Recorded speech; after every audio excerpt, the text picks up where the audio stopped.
belum pernah? Perosotan. Nah, yang pakai rel. Udah, kalau ini nyangkutin dulu. Nggak jatuh. Ngeri jatuh lagi. Sini aman kan ya? Ya. Ada tobogan. Nah, setelah itu kereta gantung itu kurang lebih memakan waktu 20 menit ke bawah dan 20 menit ke atas. Nanti ada pun teknisnya kita kasih tahu ya berapa menitnya ketika di bawah ataupun mau langsung ke atas juga dipersilahkan.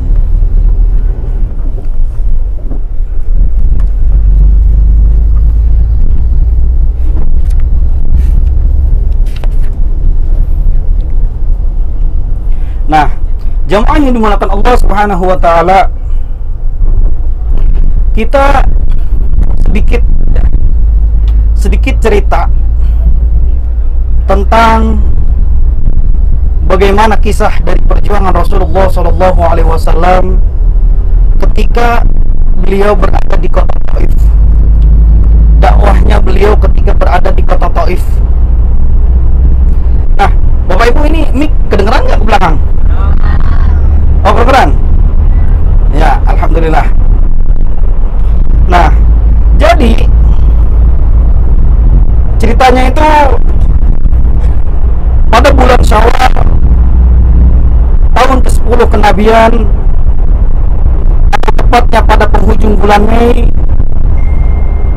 Rasulullah SAW pergi menuju ke Taif yang letaknya itu kurang lebih sekitar 60 mil dari kota Mekah. Ya. Beliau datang pergi ke sana dengan berjalan kaki, didampingi anak angkat beliau Zaid bin Harith. Setiap melewati suatu kabilah, beliau mengajak mereka untuk memeluk Islam. Namun tidak memberikan responnya kepada Rasulullah SAW. Tatkala Rasulullah SAW tiba di kota Taif, beliau mendatangi 3 orang bersaudara, ya, yang merupakan para pemuka kabilah Thaqif. Mereka masing-masing bernama Abdul Yalail, Mas'ud, dan Habib. Ketiganya adalah putra dari Amr bin Umair Al-Thaqafi. Beliau duduk bersama mereka seraya mengajak kepada Allah Subhanahu wa taala dalam membela Islam. Ya. Jadi sambil berjalan dalam setiap kabilah, Rasulullah SAW selalu berdakwah sampai ketemu 3 orang tersebut.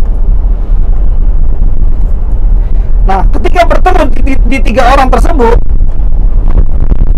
salah seorang dari mereka berkata kepada Rasulullah SAW, jika Allah benar-benar mengutusmu, maka dia akan merobek pakaian Ka'bah. Ini kata dari orang yang pertama kepada Rasulullah SAW. Yang seorang lagi berkata lagi kepada Rasulullah, apakah Allah tidak menentukan orang lain selain dirimu? Kemudian orang yang terakhir berkata lagi kepada Rasulullah SAW, demi Allah, aku sekali-kali tidak akan mau berbicara denganmu. Jika memang engkau seorang Rasul, sungguh engkau terlalu agung untuk dibanggakanmu. Dan jika engkau seorang pendusta terhadap Allah, maka tidak patut pula aku berbicara denganmu. Ini dikatakan orang ketiga kepada Rasulullah SAW.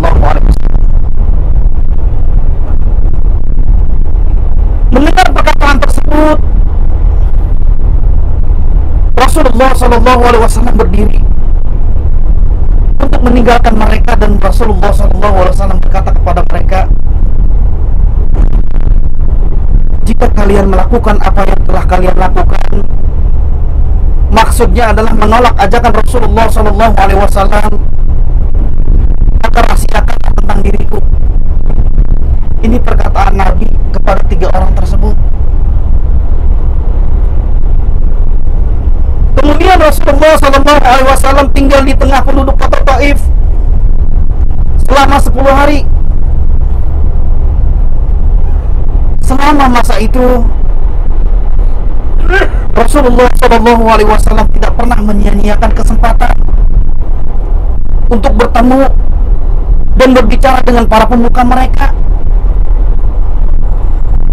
Sebaliknya, jawaban mereka hanyalah, "Keluarlah engkau Muhammad dari sini, dari negeri kami."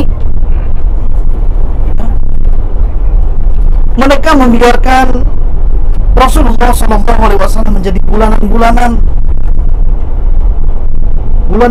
orang-orang tak bermoral di kalangan mereka.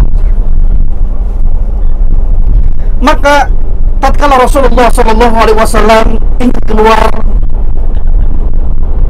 orang-orang tersebut beserta budak-budak mereka mencaci maki dan meneriaki beliau sehingga khalayak orang berkumpul. Ya, seperti kurang lebihnya kalau kita di zaman kecil itu seperti orang gila, ya, yang digiring, yang diarak-arak, dicaci maki. Bisa kebayangkan ibu bapak? Rasulullah itu seperti itu, diperlakukan seperti itu ketika di Taif, sampai orang berkumpul. Mereka menghadang Rasulullah SAW dengan membuat 2 barisan, lalu melemparinya dengan batu dan mencaci makinya dengan ucapan-ucapan yang kotor. Kemudian menghujani tumit Rasulullah SAW dengan batu, sehingga kedua sandal yang digunakan Rasulullah SAW itu sampai bersimpah darah, sampai berlumuran darah. Ya, ditimpukin sama orang-orang penduduk Taif yang tidak menerima dakwahnya Rasulullah SAW. Zaid bin Harith sebagai anak angkat beliau yang bersama beliau menjadikan dirinya sebagai perisai untuk melindungi diri Rasulullah SAW. Tindakan itu mengakibatkan kepalanya mengalami luka-luka. Sementara orang tersebut terus melakukan itu hingga memaksanya berlindung ke kebun milik Uqbah bin Syaibah bin Rabi'ah yang terletak 3 mil dari kota Taif. Ketika Rasulullah SAW telah berlindung di sana, mereka pun penduduk Taif meninggalkan Rasulullah SAW. Kemudian Rasulullah SAW menghampiri sebuah pohon anggur, lalu duduk-duduk dan berteduh di bawah naungan pohon anggur tersebut menghadap ke kebun. Setelah duduk dan merasa tenang, Rasulullah SAW berdoa dengan sebuah doa yang amat masyhur. Doa yang menggambarkan betapa hati beliau dipenuhi rasa getir dan sedih terhadap sikap keras yang dialaminya, serta menyayangkan tidak adanya seorang pun yang beriman kepadanya. Rasulullah SAW berdoa ketika itu di bawah pohon anggur tersebut. Beliau mengatakan, "Ya Allah, sesungguhnya kepadamu lah aku mengadukan kelemahan diriku.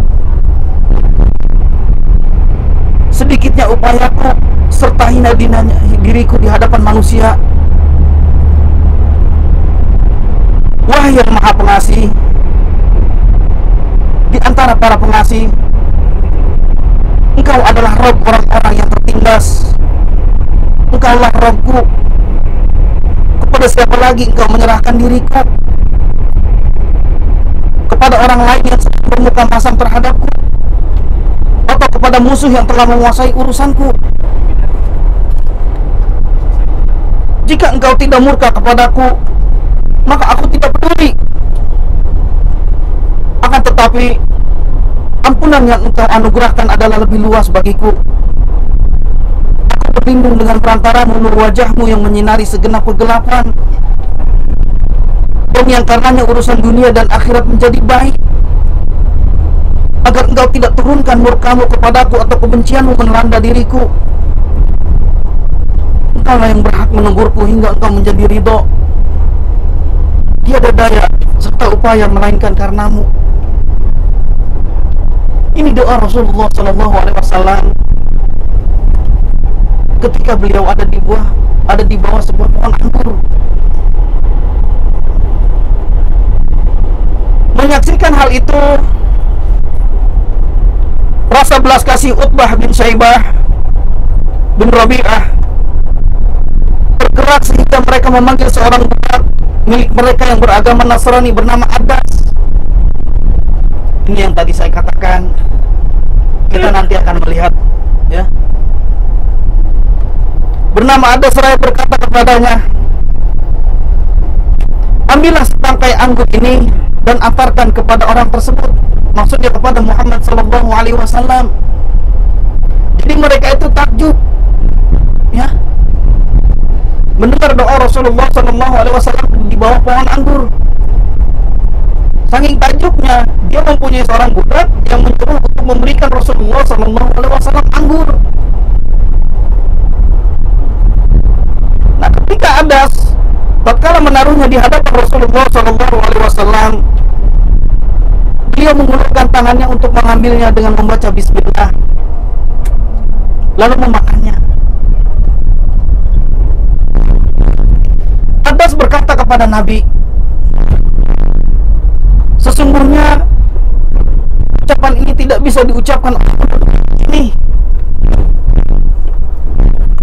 Lantas Rasulullah SAW mengatakan kepada Adas,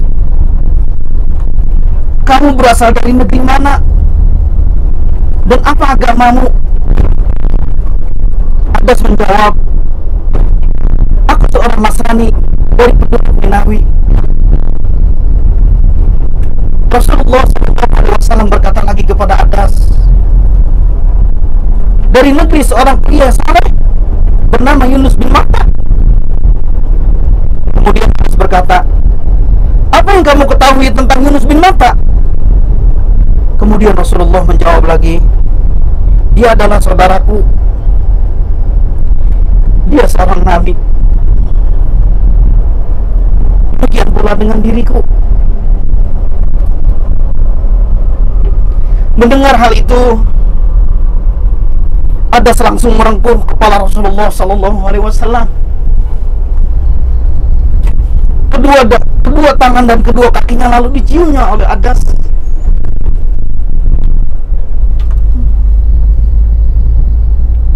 Sementara Utbah bin Syaibah bin Rabi'ah saling berkata satu sama lainnya, budakmu itu telah dibuat menentangmu. Maka tatkala Adas datang, keduanya berkata kepadanya, bagaimana kamu ini Adas? Apa yang telah kamu lakukan? Wahai Tuanku, tidak ada sesuatu pun di muka bumi ini yang lebih baik dari orang ini. Maksudnya Rasulullah. Dia telah memberitahukan kepadaku suatu hal yang hanya diketahui oleh seorang nabi. Bagaimana kamu ini Adas? Jangan biarkan dia melingkarmu dari agamamu, sebab agamamu lebih baik dari agamanya. Ini kata majikannya kepada Adas. Setelah keluar dari kebun, Rasulullah Shallallahu Alaihi Wasallam pulang menuju Mekah dengan perasaan getir dan sedih, serta hati yang hancur lebur. Tatkala sampai di suatu tempat yang bernama Qarnul Manazil, Allah mengutus Jibril kepadanya bersama malaikat penjaga gunung yang menunggu perintahnya untuk menimpahkan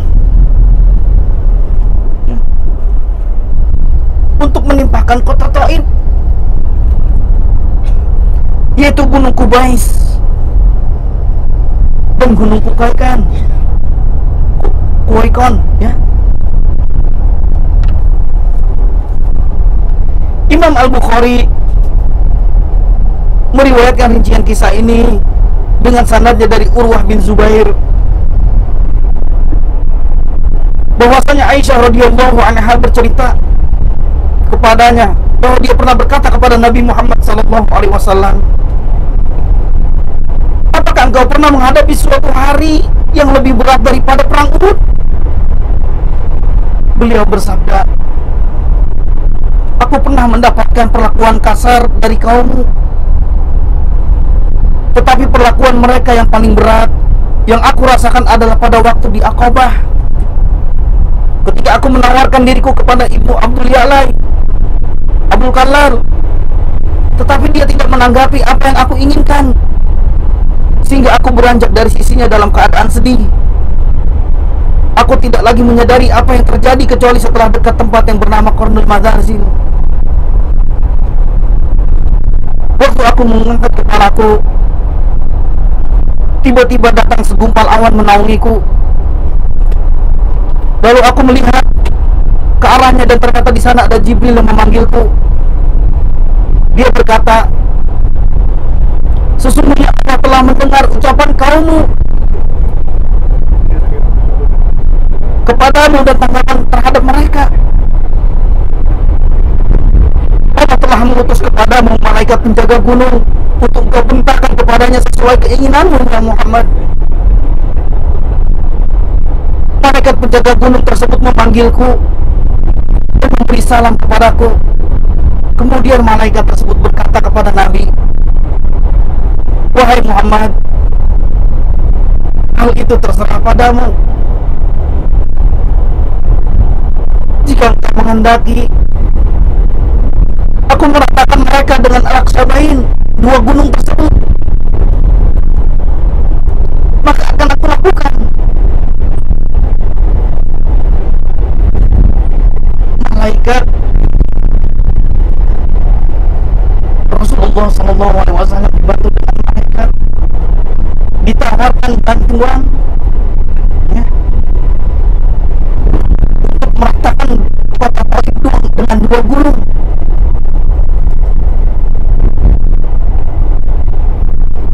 Apa jawaban Nabi ketika dikatakan hal tersebut? Rasulullah SAW mengatakan, bahkan aku berharap kelak Allah memunculkan dari tulang punggung mereka suatu kaum yang menyembah Allah dan tidak ada membutuhkannya dengan sesuatu apapun.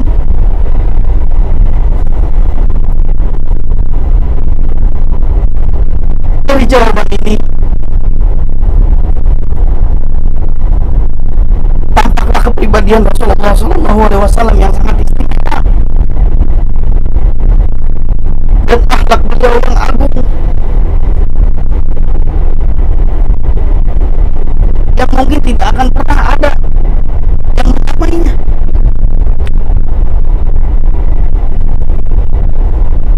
Beliau sudah dihina, sudah dijadikan seperti orang gila,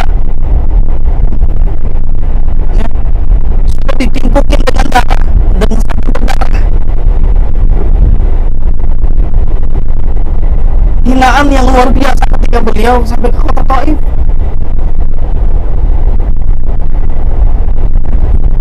Tapi Rasulullah tidak dendam, Rasulullah tidak benci.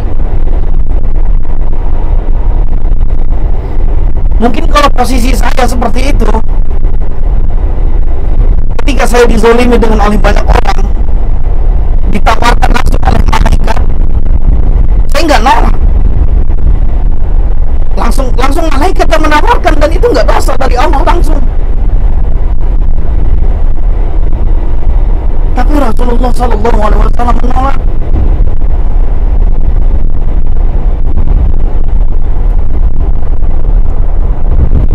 Dia masih berharap bahwasanya di sini masih ada yang mau beriman kepada Allah Subhanahu wa taala. Akan ada tulang rusuk, ya, dari tulang rusuk yang akan beriman kepada Allah Subhanahu wa taala. Dan alhamdulillah, Masya Allah, kota Taif sekarang menjadi kota yang luar biasa.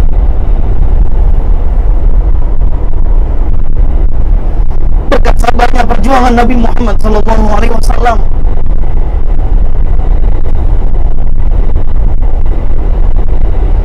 menjadi kota yang sejuk. Bahkan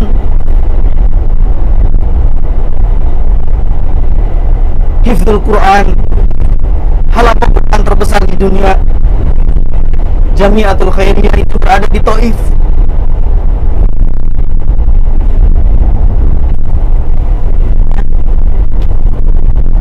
Ini kisah dari sedikit perjuangan Rasulullah SAW ketika beliau berada di kota Taif. Artinya kita sebagai umatnya, kita harus selalu juga bersabar ketika berdakwah, memberikan nasihat. Jangan pernah berhenti,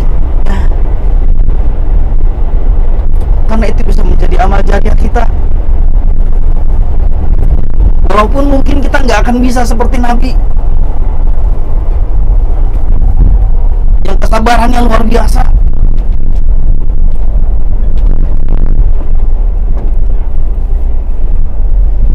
Jemaah yang dimuliakan Allah Subhanahu wa taala, ini perjalanan kita masih panjang. Masih kurang lebih makan waktu sekitar 50 menit ya. Kita isi perjalanan kita semuanya dengan berzikir, dengan mohon ampun kepada Allah Subhanahu wa taala. Nanti kita akan kita akan ke tempat-tempat destinasi-destinasi yang sebagaimana tadi disebutkan, diceritakan ya. Kita melihat langsung.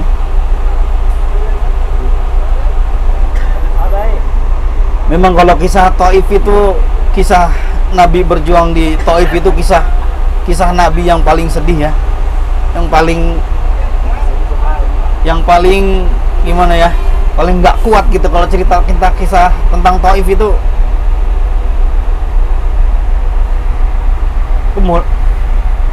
Kemuliaan kesabarannya itu luar biasa. Kira-kira ada nggak orang seperti itu sekarang sabarnya? Ya. Kalau kita, yang tadi saya bilang, kalau kita dizolimi, terus ditawarkan 2 gunung untuk menimpahkan orang yang menzolimi kita, dan itu kita nggak dosa, langsung malaikat yang mengasih.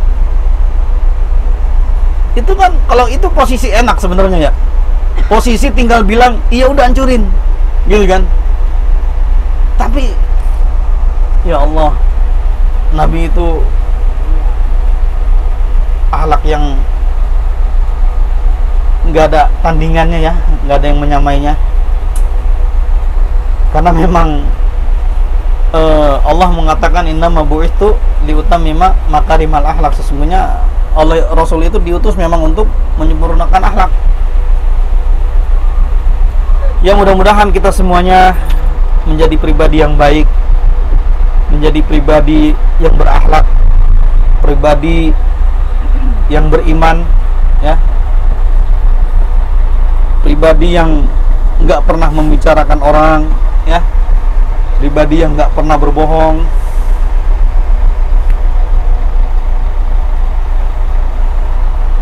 Ini kita lagi isi bensin dulu ya. Nanti sekarang bensin berapa, Bang? Nah,